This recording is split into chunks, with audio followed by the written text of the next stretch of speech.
뉴욕시에 위치한 한 고급 고층 빌딩에서 열린 고등학교 프롬 파티 도중 10대가 흉부에 총격을 당하는 사건이 발생했습니다. 텍사스주 오스틴 시내 주차장에서 2명을 총격 살해한 혐의로 체포 기소된 33세 김용훈 씨에 대해 배심원단이 유죄라고 판결했습니다. 뉴저지에서 총격 사건을 벌인 용의자가 뉴욕시 경찰국 소속 경관인 것으로 밝혀졌습니다. 헬기에서 폭죽을 발사해 명품 스포츠카에 맞추는 영상을 촬영한 뒤 유튜브에 게재한 한인 최성민 씨가 기소됐습니다. 언어 장벽 등으로 소통이 어려운 한인 시니어를 겨냥한 의료 사기가 급증하고 있으며 연방검찰이 메디케어 수혜자들에게 주의를 당부했습니다. 미 전역 최초로 뉴욕시에서 신종 성병 감염 사례가 발생했습니다. 뉴욕시의회가 반값 메트로카드 프로그램의 적용 대상 확장안을 강력하게 추진하고 있습니다. 유죄 판결을 받은 도널드 트럼프 전 대통령의 형 선고를 앞두고 측근인 스티븐 배넌 전 백악관 수석 전략가가 7월 1일부터 복역하게 됐습니다. 캐시 호클 뉴욕 주지사가 그간 논란의 중심에 있던 맨해튼 교통 혼잡세 징수를 무기한 연기하면서 찬반 의견이 팽팽히 맞서고 있습니다.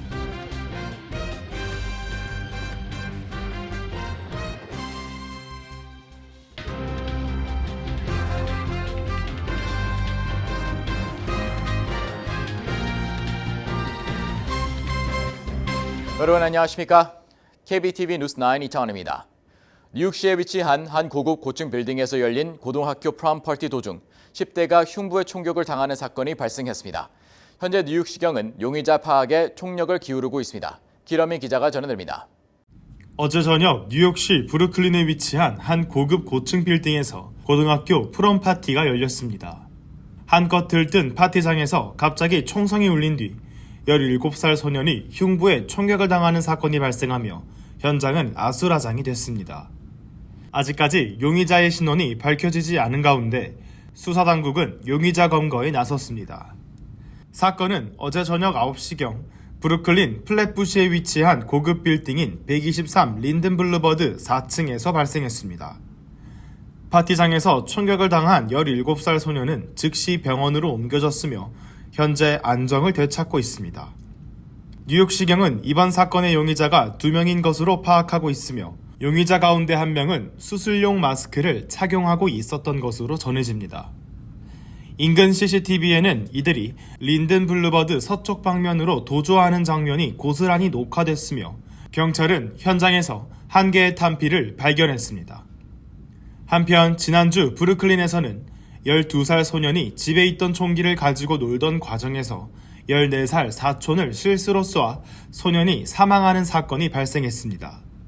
이에 뉴욕시 행정부는 어제 기자회견을 열고 미 전역에서 가장 많은 학생 수를 자랑하는 뉴욕시 공립학군에서 각 가정에 서한을 보내 총기 관리 규정을 엄격히 준수할 것을 촉구할 것이라고 밝혔습니다.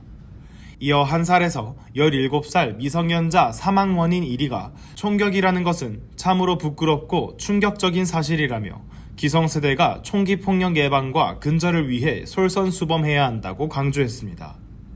KBTV 뉴스 길려민입니다. 텍사스주 오스틴 시내 주차장에서 2명을 총격 살해한 혐의로 체포 기소된 33세 김용윤 씨에 대해 배심원단이 유죄라고 판결했습니다. 김 씨는 2명의 남성을 잔인하게 살해한 혐의로 무려 110년의 징역형 선고를 받아 평생을 감옥에서 보내야 할 것으로 보입니다. 전장 기자가 전해드립니다.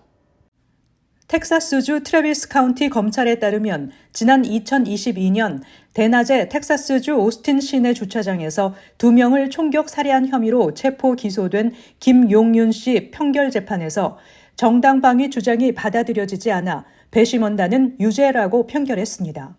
이어서 김 씨에 대한 선고 공판에서 재판부는 김 씨가 저지른 2건의 살인에 대해 각각 징역 50년과 60년을 선고해 도합 110년형을 언도했습니다. 현지 경찰에 따르면 지난 2022년 1월 22일 오전 11시 45분쯤 총격 신고를 받고 출동한 경찰은 현장에서 총상을 입고 현장에서 사망한 2명의 남성을 발견했습니다. 현장에 출동한 구급대원들은 피해자들에게 응급처치를 했지만 이들은 결국 사망한 것입니다. 체포된 김 씨는 싸움 끝에 생명의 위협을 느껴 자기 방어 차원에서 총격을 가했다고 주장했지만 경찰은 목격자들의 증언을 토대로 그를 살인 혐의로 체포했습니다. 이후 지난해 9월 시작된 재판에서 김 씨의 변호인은 피해자 중 한 명이 당시 칼을 갖고 있었고 인종차별적 폭력을 경험한 김 씨의 총격은 정당 방위였다고 주장해 배심원단의 의견 불일치가 내려졌습니다. 그러나 두 번째 재판에서는 정당방위 주장이 받아들여지지 않아 결국 유죄 판결이 내려졌습니다. KBTV 뉴스 전상입니다. 뉴저지에서 총격 사건을 벌인 용의자가 붙잡혔습니다. 알고 보니 뉴욕시 경찰국 소속 경관이었습니다. 기러민 기자입니다. 지난달 자동차 충돌 사고로 인해 발생한 총격 사건과 관련해 수사를 벌여온 뉴저지 경찰이 오늘 27세 뉴욕시 경찰국 소속 경관인 히우 트란을 체포했습니다. 검찰은 트란이 지난달 뉴저지에서 발생한 차량 충돌 사고 끝에 총기를 꺼내 무차별 총격을 난사하는 등 살인미수 혐의로 체포됐다고 설명했습니다. 트란의 변호인 측은 오늘 심리를 통해 범죄자 인도는 면제받았습니다. 그의 변호인 측은 직접적인 논평과 언급을 피했습니다. 사건은 지난달 17일 루트 73과 쿠퍼로드에서 발생했습니다. 당시 여러 대의 차량이 부딪히며 다중 충돌 사고가 발생했으며 이 과정에서 트란은 뉴욕시 경찰국에서 지급한 총기를 꺼내 부이르 타운에 거주하는 30세 남성에게 무차별 총격을 가했습니다. 피해자는 병원으로 옮겨져 아직까지도 치료를 받고 있으며 그의 상태에 대한 업데이트는 없는 상황입니다. 뉴저지 경찰국은 당시 인근 CCTV 영상과 휴대전화 기록, 탄피 등을 근거로 용의자 신원을 확인했으며 탄피와 그가 소지했던 총기 등 모든 정황이 일치한다며 증거로 제출했습니다. 현재 용의자 트란은 뉴욕시 경찰국에서 무급 정직 처분을 받았으며 어제 체포됐습니다. 그는 오늘 뉴저지로 송환되며 살인미수, 가중폭행, 불법적인 목적으로 무기를 사용한 혐의 등으로 기소됐습니다. KBTV 뉴스 길려민입니다. 헬기에서 폭죽을 발사해 명품 스포츠카에 맞추는 영상을 촬영한 뒤 유튜브에 게재한 한인 최성민 씨가 전격 기소됐습니다. 항공기에 폭발물 또는 발화 장치를 설치한 혐의로 체포된 최 씨는 유죄가 인정될 경우 최대 10년 실형을 선고받을 수 있습니다. 전상 기자가 전해드립니다. 불법 촬영물을 유튜브에 기재한 한인 인플루언서가 기소됐습니다. 연방검찰 캘리포니아주 센트럴 지부는 올해 24살 최성민 씨가 항공기에 폭발물 또는 발화 장치를 설치한 혐의로 체포돼 기소됐다고 밝혔습니다. 인스타그램 팔로워가 120만여 명에 달하는 인플루언서 최 씨는 오늘 LA 연방법원에 출두한 뒤 보석금 5만 달러를 지불하고 석방된 상태입니다. 최 씨의 유죄가 인정될 경우 최대 10년 실형을 선고받을 수 있습니다. 검찰에 따르면 최 씨는 얼마 전 자신의 유튜브 채널에 폭죽으로 램보기니를 파괴하기라는 제목의 영상을 게재했습니다. 연방 주류, 담배, 총기, 폭발물 단속국 등 수사기관들은 최 씨가 허가도 받지 않고 불법으로 헬기에서 램보기니를 향해 폭죽을 발사한 영상을 주도한 것으로 보고 있습니다. 영상에는 여성 2명이 탑승한 헬기가 상공을 가르고 그 밑에서는 고급 스포츠카인 램보기니가 달리는 장면이 담겼습니다. 이 영상에서 최 씨는 발사 버튼을 누르고 이후 헬기에 설치된 폭죽에서 불꽃이 램보기니를 향해 발사되기 시작합니다. 또 영상에는 최 씨가 어떻게 촬영했는지에 대한 부분도 담겼습니다.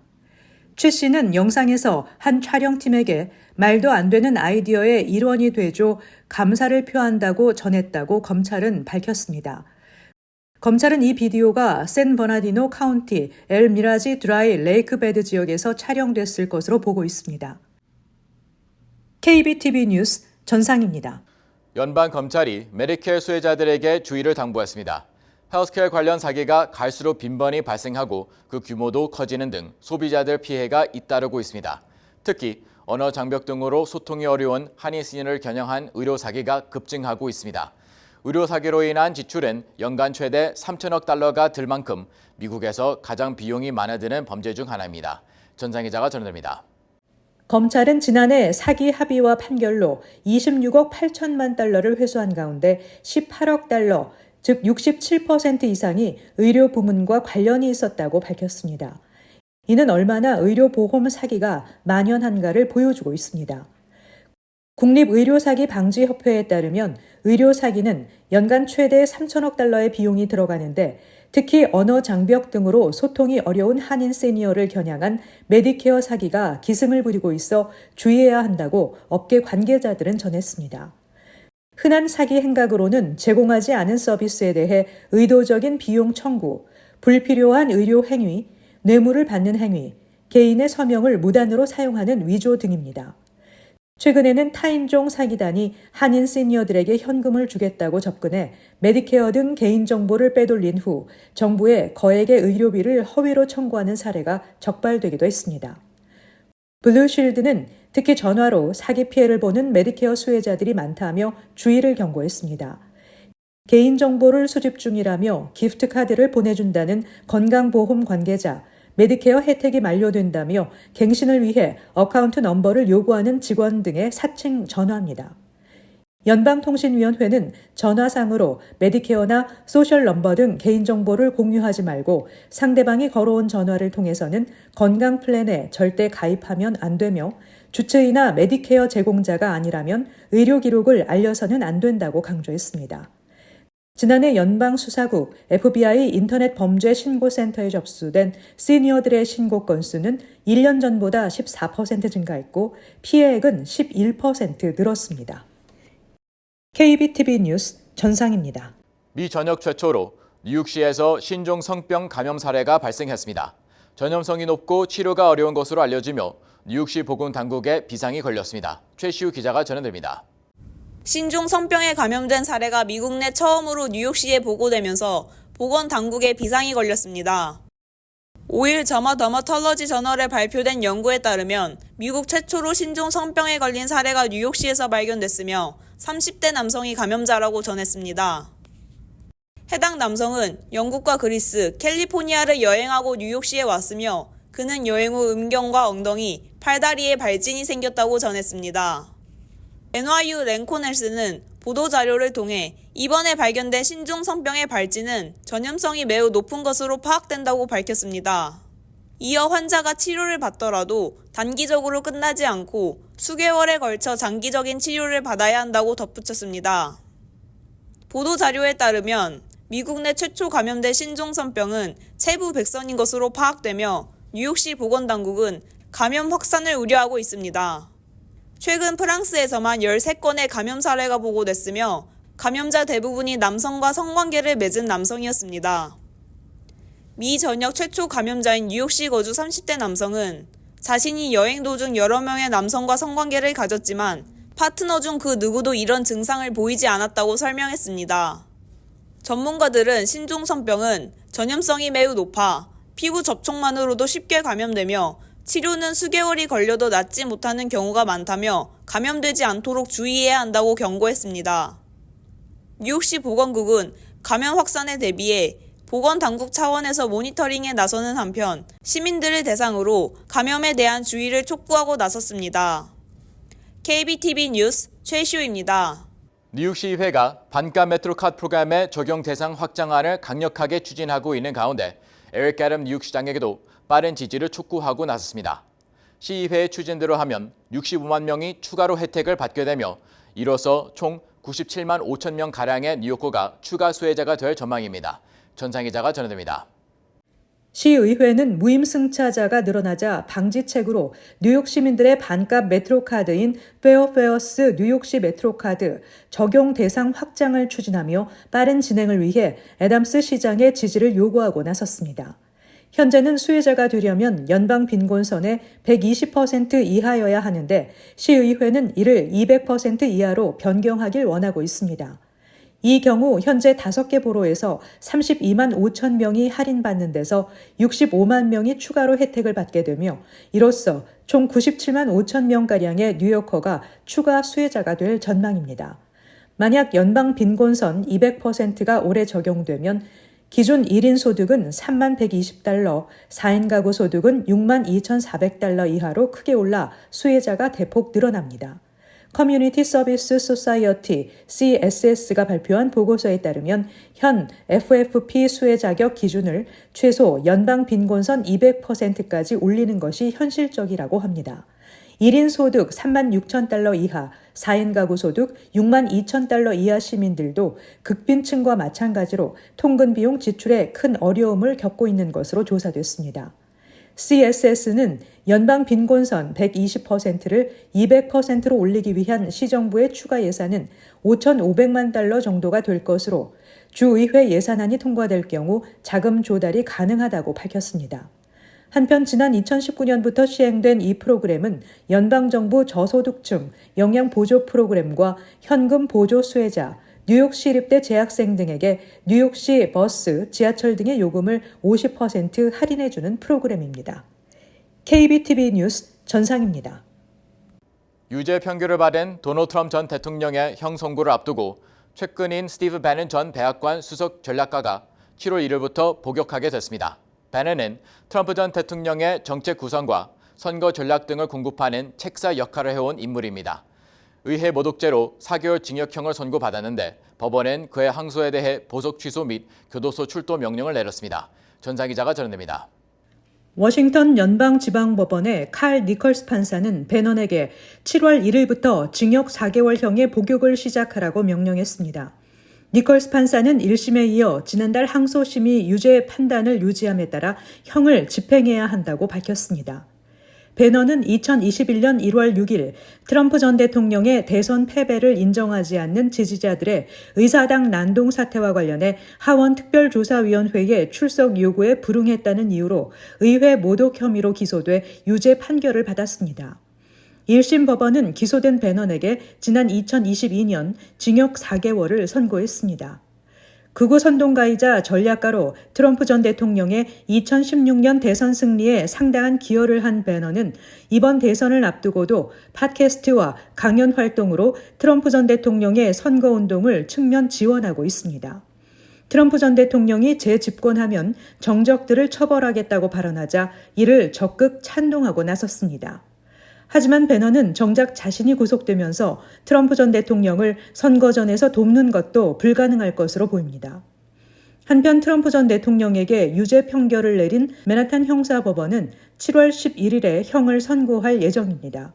선거에 미칠 악영향을 차단하려고 성관계 입막음용 돈을 주고 회사 장부에는 법률 비용이라고 기재한 것에 유죄 판결을 받은 그에게는 최장 징역 4년까지 선고가 가능하지만 대선을 앞두고 구속되지는 않을 것이라는 전망이 일반적입니다.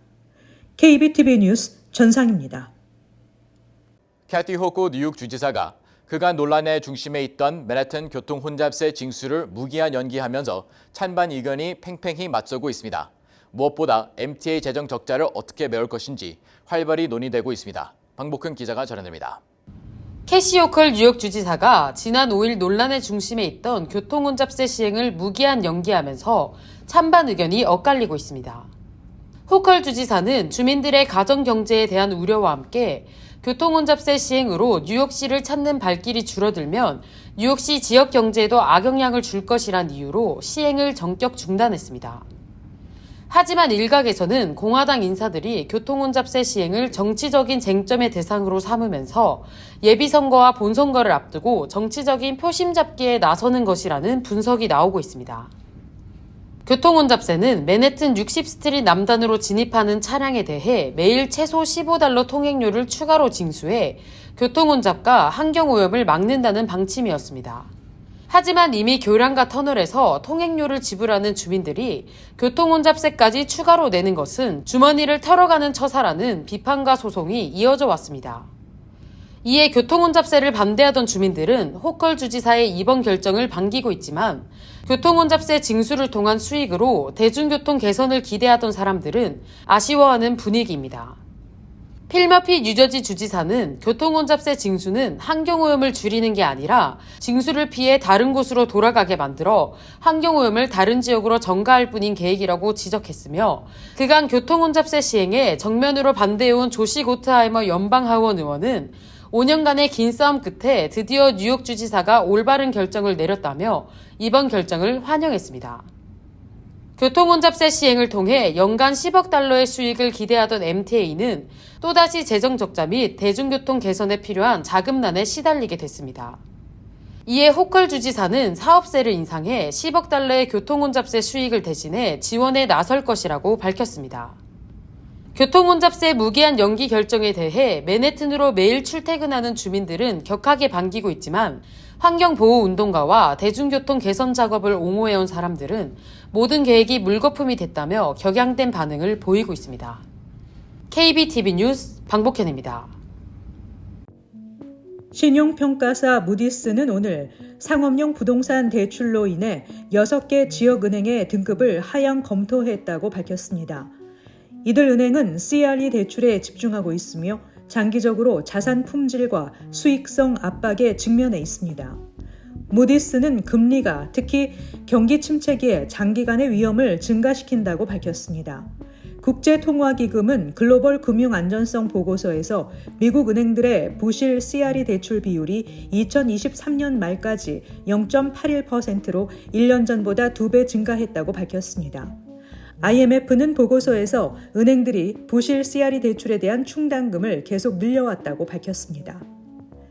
미국에서 정부 기관 포함 비농업 부문 사업체의 일자리가 5월 한 달 동안 27만 2천 개가 새로 만들어졌다고 노동부가 발표했습니다.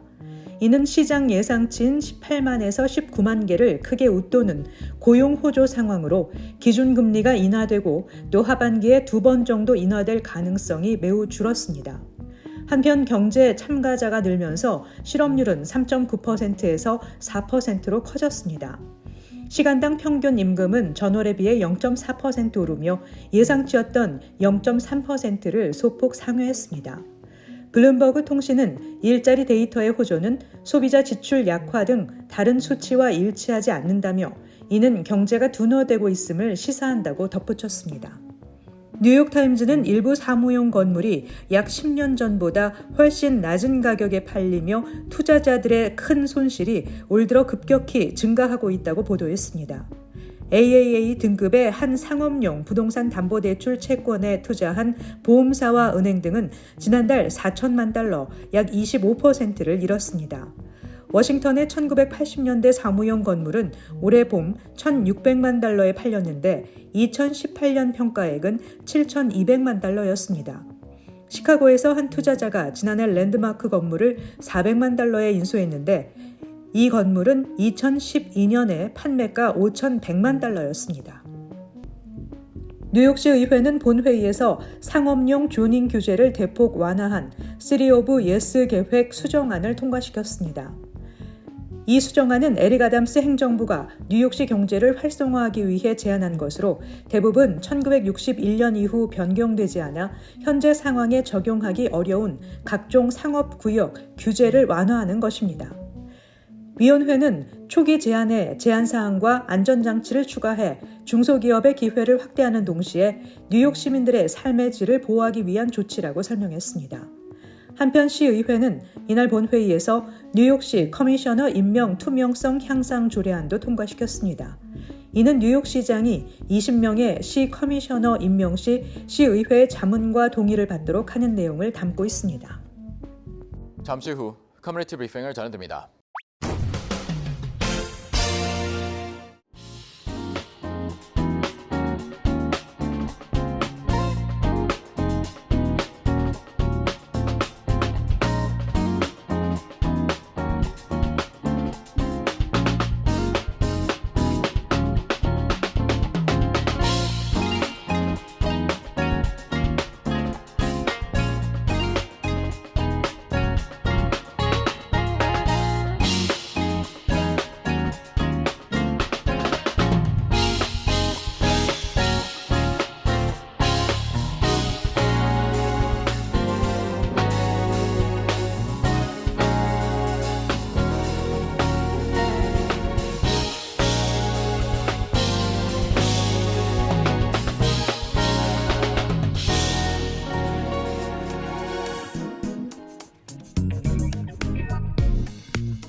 이어서 환율과 증시 전해드립니다.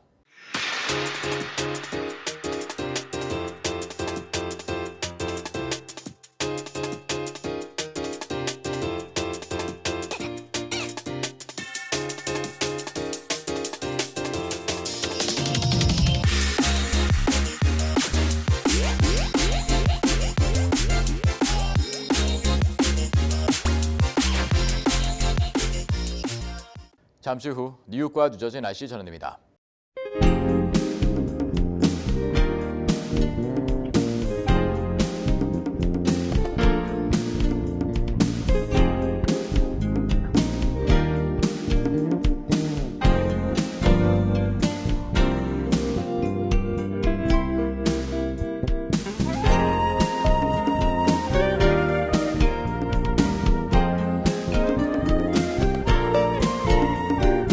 KBTV 뉴스9 마칩니다. 오늘도 시청해주셔서 감사합니다. 편안한 밤 보내시 바랍니다.